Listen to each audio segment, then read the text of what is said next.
AP reporter Jason Straziuso is right outside the mall right now along the police lines. Moments ago, we spoke with him directly.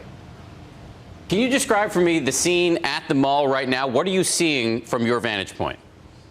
The Kenyan security officials have really increased the security perimeter this morning. They've pushed back the crowds of hundreds of curious Kenyans who have gathered.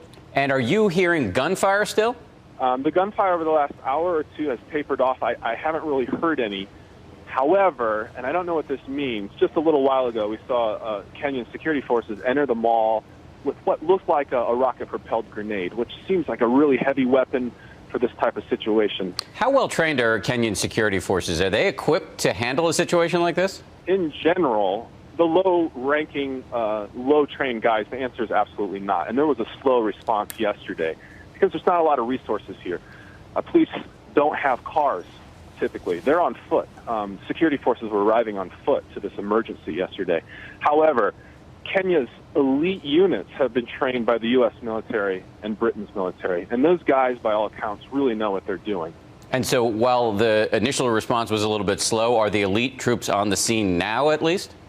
Yeah, they are on the scene. They're inside the building. They started entering the building late Saturday night in different waves. And those, of course, would be the troops that we're hearing the gunfire from, the exchanges.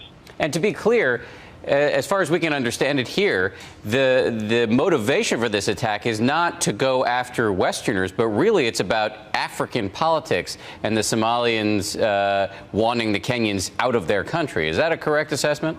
That's correct.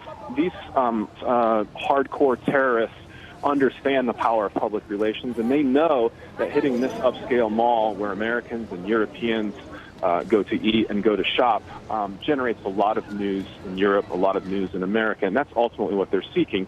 They're seeking to embarrass Kenya and ultimately try to force Kenya to withdraw their troops that they have stationed in Somalia. I think that the most important issue is the number of hostages inside and the end game for those hostages. That's where the story is now going. Jason Straziuso, thank you very much.